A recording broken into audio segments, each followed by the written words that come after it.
bí òní o Alhaja Olúfúnkẹ́ Mariam Adésínà ni mò ń ké sí.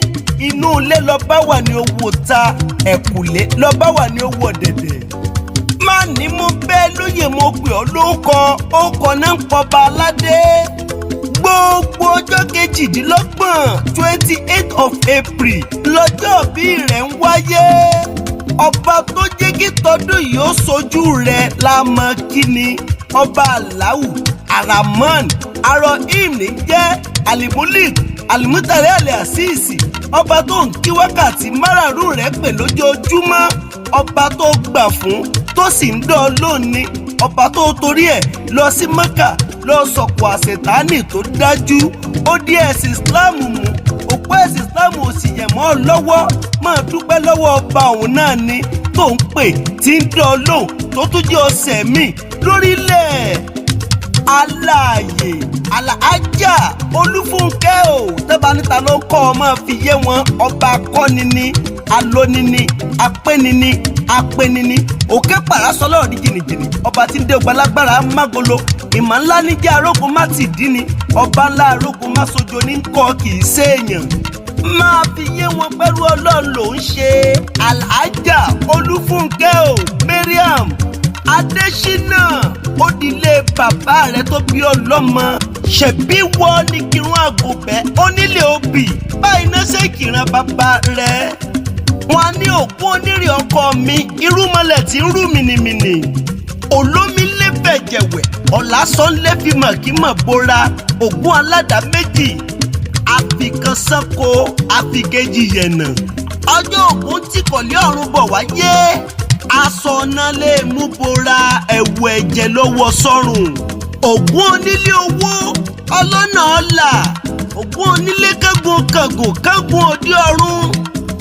Máa ní méje lògún ẹ̀yìn. Ògún alára ní gbẹjá. Ògún onírè àgbàgbò.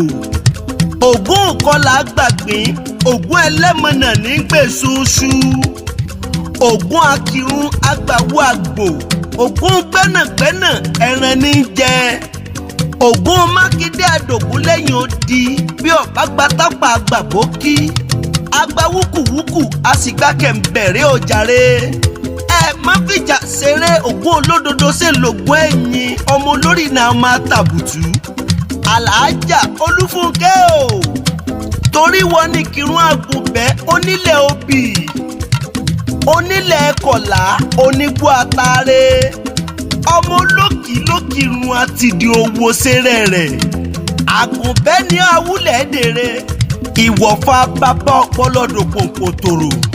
Ṣèbí ìpínlẹ̀ Àgùnbẹ́ iná ọgbà pa sórí. Ọmọ Sùjìnà amúbọ̀pọ̀. Ọmọ owó sẹ́rẹ̀ rẹ̀ ní sáàjọsí. Alhaja Olúfúnkẹ́ Mariam Adésínà èyàn nílé bàbá kọ́mọ nílé ìyá o. Ó dilé ìyá rẹ̀ tó bí ọlọ́mọ. Ìyá tó bí ọlọ́mọ kíre. Wọ́n sì máa ń kì wọ́n lágbolé wọn. Wọ́n láwọn ní kò yí ẹ̀sọ́. Ọmọ agbọ̀nyùn. Ọmọ aríkúmọ̀sá. Ọmọ adìlẹ̀ dógún. Ọmọ àfiwájú gbọ́fà. Ọmọ àlè kò yí ní ọ̀fẹ́yìn gbọ́fà. Bẹ́ẹ̀ làrọ̀ ni ọ̀pọ̀ ayé oníkòyí ò sinmi ogun. Arúgbó ilé ìyá rẹ̀ ló mú ilé ìyá rẹ̀ sùn mí lọ. Omidan lé wọn ní mú ilé ìyá rẹ̀ wù mí rè. Ìkòyí ẹ̀sọ́ ọmọ adìlẹ̀ dógún. Ọmọ agbọ̀n tí ń fi dìgbọ̀dìgbọ̀n. Ọmọ àpájá dúdú fún ọ níwọ̀ jẹ. Ogun ní jàjàjà tí kò yí ọ̀ wálé. Ìkòyí ẹ̀sọ́ ọmọ ẹlẹ́rù fìsànfìsàn. Alhaja Olúfúnkẹ́ o. Ṣebí ìyá rẹ̀ lọ́mọ kiri. Ewu wínrín adálẹ̀ gbèsù ewùrà. Ewu wínrín adálẹ̀ gbèsù gánganran. Ewu kéré ọmọ alágbájá tí ń bẹ létí igbó ọya. Àbòrìṣà kan ò sì ní fọ́hùn òdì láyé. Ilẹ̀ o ọmọ onílùú gbẹ̀dúná kìyà rẹ̀. Ọmọ akúnyánmọ́dí. Ewu filé hàn mí. Ewu fọ̀nà hàn mí. Níkirè ọmọ akànkú lé. Ọmọ akànkú ọ̀nà èjìgbò. Ọmọ akànkú olókùú mọ̀mọ́ sí. Ọmọ onígbòrúurú tájòjì ọgbọ́dọ̀ wọ̀. Àjòjì tó bá wọ̀ bí a sì dẹ́bọ́ra. ẹni tó rán mi lọlé ìyá rẹ tó tún rán mi lọlé bàbá tó bí ọ lọ́mọ, ọkọ rẹ, olólùfẹ́ rẹ, ẹni bí ọkàn rẹ, ẹni Èdùmàrè yàn fún ọ, Alhaji Túndé Adéṣínà, tí kú ò ní yà yín, àìsàn ò sì ní gbẹ̀yìn dé ni, ọmọ yóò ní dọmọ lọ́mọ. Alhaja Olúfúnkẹ́ Mariam ọlọ́jọ́ bí òní o, ọmọ rẹ ò ní dọmọ lọ́mọ.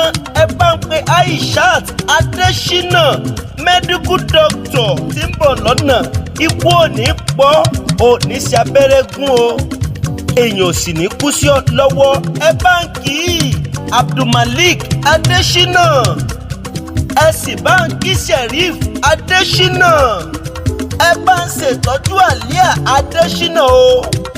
Alhaja Olúfúnkẹ́ Adéṣínà, ìwọ ló bá wọn lọ́kọ níkìrun àgùnbẹ́ onílẹ̀ òbí.